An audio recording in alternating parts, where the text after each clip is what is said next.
Thank you so much, Jude Schwalbach. You're back, I think, for the third time, maybe from the Reason Foundation. We appreciate you joining the Show Me Institute podcast once again, taking the time.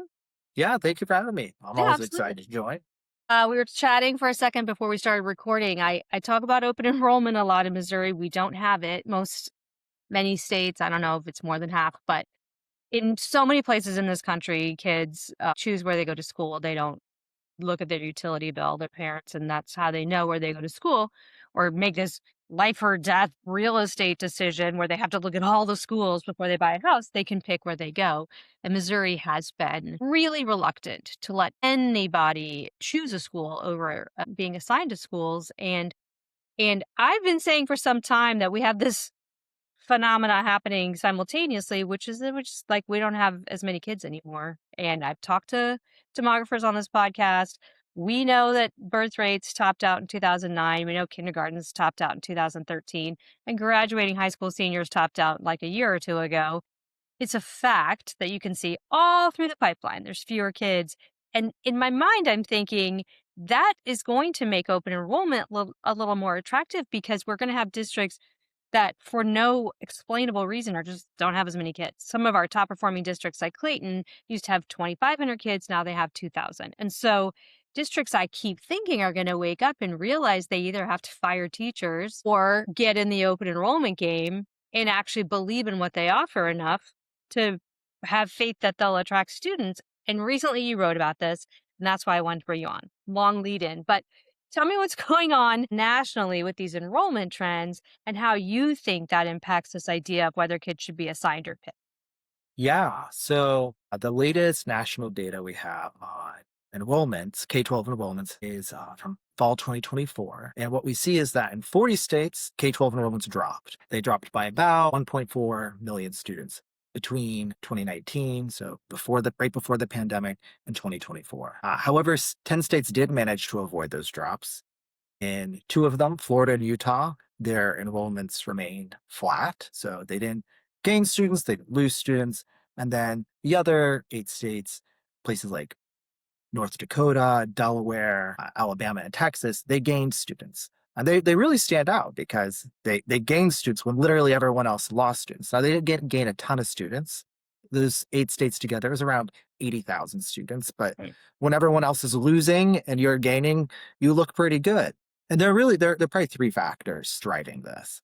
They're like, as you mentioned, there are just fewer kids. The number of births in every single state except Florida had dropped between 2014 and 2019. And those are the corresponding kindergarten cohorts for 5 years later, 2019 and 2024. So they're just fewer kids. And so there's a couple ways states have been, gaining students in that time or losing them, which is migration. So there's plenty of domestic migration that's occurring in some states, especially the ones that gain students. They received quite a few new residents from other states across the United States. And there's also some states where I think it was North Dakota, actually, they lost like a ton through domestic migration, but then they received a bunch of new residents from abroad, which Mm. actually reversed their general population decline and actually had them gain students. And presumably those families from abroad brought students with them, which is part of why they're not losing students. So there are various economic factors that are driving those things. But another component is public schools or satisfaction with public schools is at an all-time low. Yeah.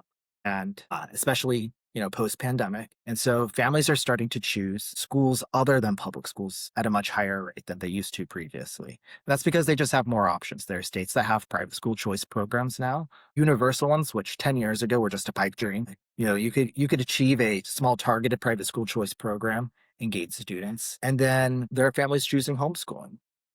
So this has created a much more competitive education marketplace. And it's not just states that have these robust private school choice programs where you see private school enrollments. Places like California and New York, states that have no private school choice. They're, in the interim where enrollments have been declining, their private schools have increased in popularity. So again, if you're going to be in this tighter market where there are fewer students, there's increased competition from other, homeschools and private schools, then you're going to want to provide some flexibility within the public system to make it more attractive to families. Flexibility like open enrollment. Sorry, this was a really long. This is kind No, I of think kind of it's long. perfect. I mean, I think that it makes me think of this very tired cliche of skating where the puck is right now or where the puck's going. And I feel like a lot of the pushback from folks is they're just looking where the puck is right now. And they're like, well, wow, we've got lower teacher student ratios, fewer kids in every classroom. This is great. Right. Or like I'm bringing in a whole new topic here, the federal tax credit that's looming for private school choice, where or just school choice in general, where people can donate their tax dollars to a scholarship organization.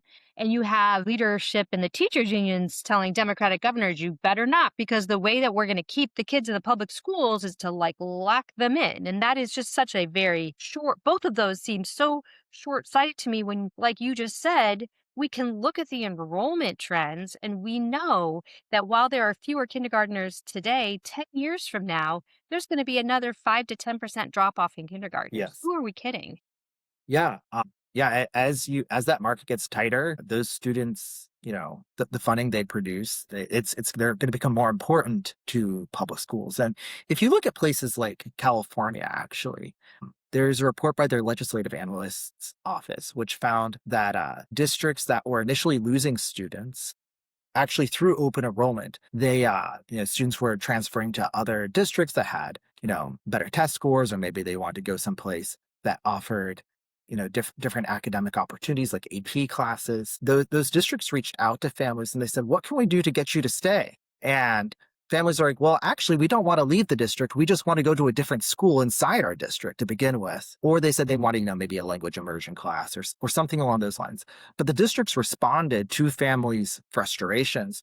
And not only did some of them like stop the bleeding, they actually gained students from other districts because they were doing something that was good and something that families wanted. So when you create a more flexible system, I don't think you should just assume you're going to lose students.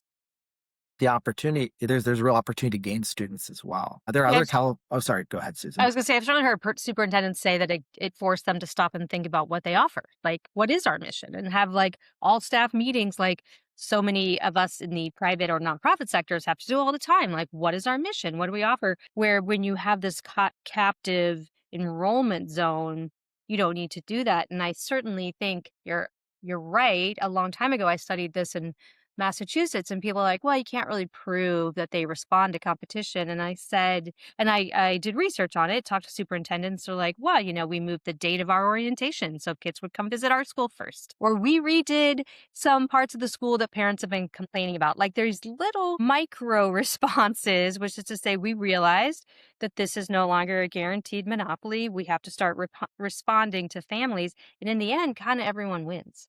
Yeah, I think another good example that builds on what you were just saying there is Minneapolis public schools. So for the past 10 years, their enrollments have just been in decline. And that's in large part because of competition with charter schools and other public schools in the area. But recently, they reversed that 10-year decline, gained new students because when they're doing school tours, they started following up with parents Yeah. and basically saying, like, we just want to remind you, these are What'd you the, think? like, what you think, and like, Yeah. these are the options that we offer that, other districts don't offer nearby. This is what makes us a unique education option. And I think it's no surprise that families liked that personal touch and started Yeah. enrolling in Minneapolis public schools. We need it. I know you study school finance a lot too, and I wonder when in Missouri anyway, certainly within say just St. Louis County, but in Missouri, we know with a lot of places, the number of teachers being hired has only continued to increase. There is this belief that spending on public education in the state should only go one direction, which is up, regardless of the number of students, and the number of teachers should only go up. Our state education agency, one of their only 5 goals that they pursue is just like more certifications, more. Like we need to just assume that there's this ever expanding pool of students without looking at the reality. I mean, oddly, I just did a podcast on Social Security and they're doing the same thing. Basically, like they're not looking at the reality of the number of students. They're just operating on this assumption that there will always be more of them. And so they're investing in teachers. They're doing bond referendums to build new schools in Columbia, Missouri, even though the ones they just opened, the new ones, are opened at under capacity. Like I don't know something they shouldn't know. they should know that their enrollment is down 2, 3% and expected to go down more. But I don't. Yeah, I think state policymakers should take some steps to encourage districts to be more thoughtful about how they're using taxpayer dollars. Indiana, where I actually live, is did something a couple years ago where districts have to prepare for permanent closures if one of their school facilities has lost 10% or more of its students over the course of a 5-year period.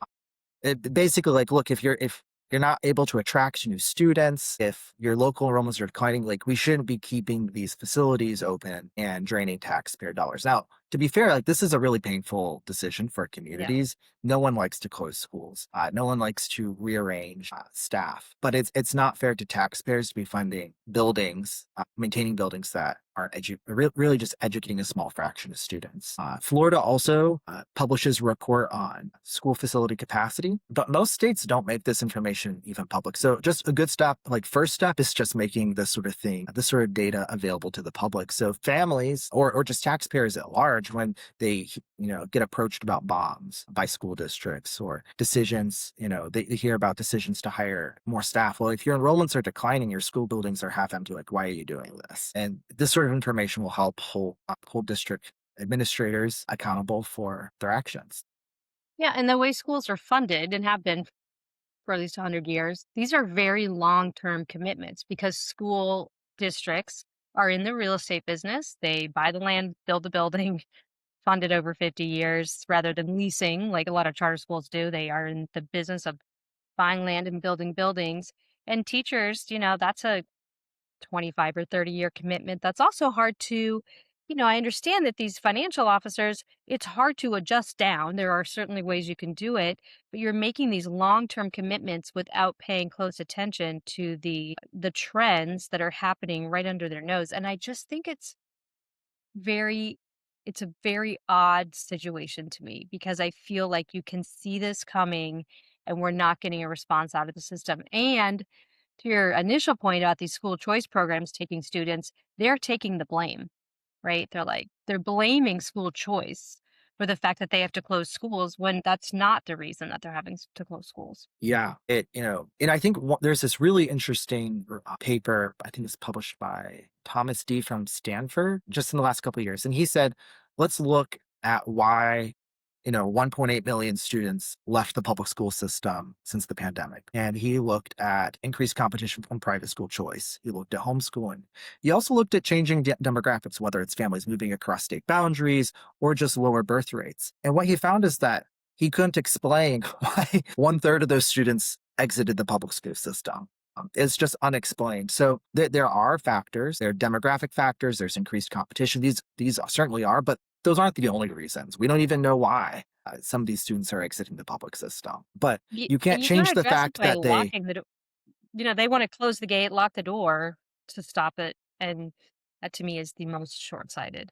yeah, I think locking students within a particular system and not allowing them any sort of agency in school selection.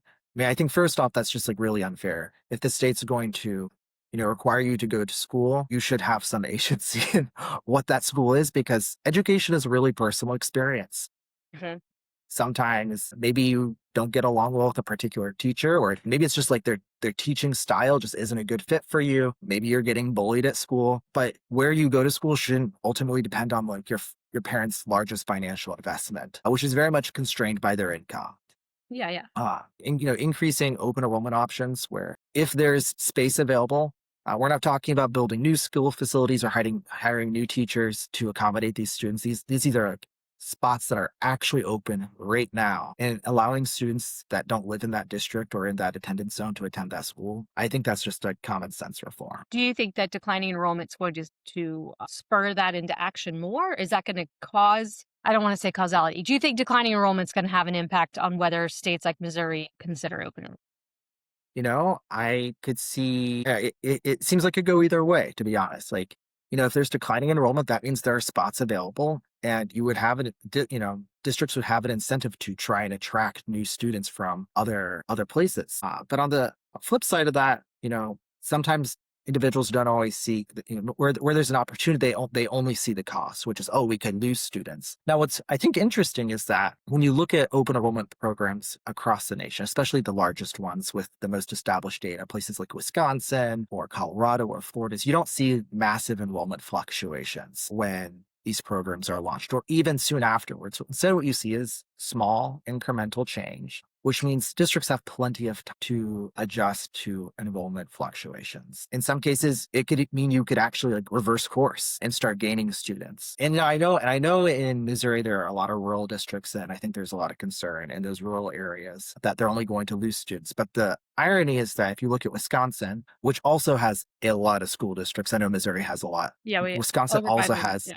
Wisconsin doesn't have 500, but I think it's around 400. Their rural districts actually gained students on that in their most recent open enrollment report. So sure, they lost some students, but they ended up attracting more students from their suburban Yeah. counterparts. So I think rural districts can absolutely compete successfully in a more competitive education marketplace. We actually just released a report saying what you just said by my colleague, Dr. Corey Cadell, that show that there is not a massive or really much at all of an enrollment disruption in the first 3, 4 years after these programs pass in the states that have had them for a long time or even a short time. There really isn't a disruption in the way that when a bill gets considered in Missouri and they have a committee hearing, folks from like the school boards association or superintendent association were like, oh my god, we won't be able to keep up and the kids will be coming and going and it's going to completely throw off our enrollment because there's going to be all these disruptions. But we have found that there really isn't a massive disruption. So on the one hand, you have a pretty low cost to districts,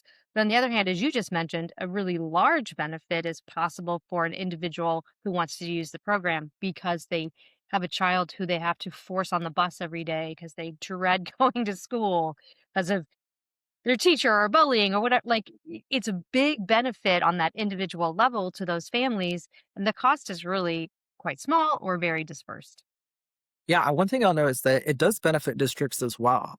Yeah. In California, there are small rural districts that actively rely on K-12 open enrollment to keep their doors open. There are districts that their superintendent or what was it? It was one of their administrators. He basically said, "Look, it doesn't allow us. We're not hiring new staff. We're not making money off this program, but we aren't letting staff go. We're keeping our doors open and keeping the lights on in our schools. And if they didn't have open enrollment, that would not be happening. They would have to shutter their school or let go of staff. So I think it's really important to remember that this is a real opportunity for districts to gain students. Yeah, I mean, as Corey points out all the time, if you have a fourth grade classroom with 10 students in it, and you can add 2 or 3 students, your marginal cost is almost zero. You probably already have the textbooks, the computer, the desk is sitting there. It's literally just idle assets, and you Yes. can the 3 students, even if they don't bring a lot of money with them, depending on how the funding follows the students, that's that's just a very low marginal cost for some marginal revenue. And Yes. I think the more districts see it that way, because I don't think in Missouri that funding for education is going to continue to just go up. We have a tight budget and we know that the enrollment is going down, and that's going to be a whole new horizon for folks to even accept the fact that, you know, and partly like in so many other states, similar to the findings across the 40 states, about more old people. So we have fewer young people, more old people, and they're expensive and they need a lot of services. So now we're going to be competing schools and, assisted living facilities sort of competing against each other. And that's, I think, the trend would demonstrate that the assisted living is going to win out because there's more of those people and fewer children. So some of those Yeah. trade offs are going to have to be considered in a way that no one seems to want to do. Yeah. I think that's certainly correct. So is open enrollment growing across the country, stagnant, like as many places have that are going to do it have done it, or is it on the decline? I think, well, so since 2021, 18 states have strengthened their open enrollment policy in some Okay. capacity or other. I know our neighbor Kansas did, right? Yeah, Kansas did it, Oklahoma, Oklahoma. yeah, our other neighbor. Yeah, I think several of your neighbors have Well, improved their I open was enrollment complete universal policies. school choice. So, if you move across our northern border, you can pick public or private. If you move across our western border, you can pick any public school. And the big pushback on that was like the highest quality, most desirable public school districts are just gonna see a rapid influx, and they haven't. And in Oklahoma, you can both pick a public school or take a tax credit for private schools. And then we have Arkansas as a neighbor, and they are also Yeah. universal. So, like, we're kind of getting surrounded by it, and we're just holding out as, the last bastion of assigned public schools. Yeah, I think the only state I'm trying to think. I think Illinois and Kentucky are about on par, but they actually I think their programs are slightly better than Missouri's. Not We by sort of much, write but off Illinois, like, at least we're not Illinois, but they have a lot of public sector problems. But yeah, probably we have no open enrollment. We have extremely limited charter schools, and we have a very small scholarship program. So 95% of our kids are going to their assigned public school with no other yeah. option other than virtual. Yeah. But to answer your question, I think there's a real opportunity for open enrollment to continue to grow, especially in states. I think Nevada is a good harbinger of what could be coming. So they passed a strong within district open enrollment policy last year, and that was a bipartisan bill championed by the governor and then leadership in the Senate that was Democrat. And I think part of the reason they want to do that is because they wanted to strengthen their public school system. They wanted to ensure that there were students had a reason to invest in their public schools, especially low income ones, or those that came from lower income neighborhoods. And one of the ways one of the ways they wanted to do that was through creating flexibility within the public system. Yeah. That was one of the compromises that occurred there. You also see that in Kansas as well. That was Yeah. another sort of that was an earlier reform, but was also a compromise. That one was passed by increasing funding for public schools, but Republicans got increased flexibility within the public school system for students. Yeah. I So mean, when there, you poll parents, it's ridiculously popular. Everybody yeah, families clearly really wants to pick. families want these policies. I think the residential assignment, it works for some people, and it's some people that like that is like the form of school choice they like being able to like purchase a home in a district and be guaranteed a spot. But if there are extra seats, there should be students that can fill those seats. Especially, I think it makes all the more sense when funding is flexible and portable. Well, Mm. I believe that declining enrollment is going to motivate open enrollment. I do. And I think I just have a very optimistic view of this that superintendents are going and school boards are going to wake up and say, "Hey, our enrollment's declining. The only way we can turn this around is to try to get kids from across the lines." And in the St. Louis County, we have more than a dozen school districts within one county for reasons that would need a 2-hour podcast to figure out, but we do. And so the it's very easy for a child to just cross the street and be in a different district. And I feel like they're going to have a wake up call and be like, we're going to have to start trying to get those kids from across the street and not making their parents move. Because it's going to be that or lay off teachers. You can only keep Yeah, your teaching staff forever. I mean, for a limited amount of time, if your enrollment's going down and keeping your schools open. And folks don't want to hear it, but I think they're going to be facing those kinds of decisions. I think you're right, Susan. I mean, when you look at the NCS projections, which are a little dated at this point, but Yeah, yeah. like it, they anticipate losing millions of more students by 2031. Yeah. So like our heyday in Missouri is you could kind of say we had 1 million students because we had like 952,000 or something. But if you wanted to round up, you'd be like, oh, Missouri's got about 1 million students. And now we have, depending on how you count pre-K and ungraded and whatever, let's just say somewhere between 830 and 850,000. And the NCES projections that you just mentioned project that Missouri will be below 800,000. We're going to be like 785,000. So our 1 million students, we can't even say that with the rounding anymore. We're going to be more like 780,000. And that's more than, 20% loss, and that's a lot. Yeah. I mean, enrollment declines aren't new to the US. This happened in the 70s and 80s, but it took almost 2 decades for districts to recover the lost enrollments. That's a long time. And that means that and you can't you can't hang on to buildings or staff in that interim when you don't have the enrollments to justify those things. Yeah. I And I think think it in wasn't Missouri, they didn't I don't think they returned so they started declining in 1970, and they didn't hit the 1970 enrollment levels until 1997, if I remember correctly. Wow, because the baby boom went through, and then there's baby bust. There's the Well, we baby don't have bust, a yeah. baby boomlet on the other side. Like, they did have a baby boomlet, like, there's no Yeah. evidence of it right now based on, like, global trends, so Well, it was 15 years later before before they saw that yeah, sort of resurgence in birth. So they didn't know either, and we yeah. don't know we don't know as well. Oh, I like that, that's hopeful. That's true. I just, like it frustrates me because if Missouri wants to hold out as the last residential assignment state in the era of declining enrollment, I just feel like there's a professor from SLU, Ness Sandoval, who talks about Missouri demographics a lot, and he's not optimistic about where we're headed. And one thing I think we could do to turn it around is just like throw open the doors on school of choice to try to get families to locate here. But we're kind of doing the opposite. Well, thanks so much. I appreciate you coming on and explaining it. I think it's pretty interesting stuff. And I think we're going to have to talk about this more as more enrollment numbers come in and we see how folks respond.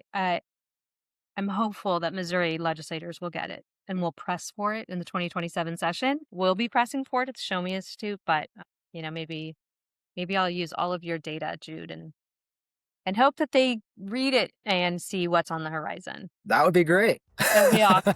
All right. Well, Yeah. thank you so much. I appreciate it. All right. Thank you, Susan.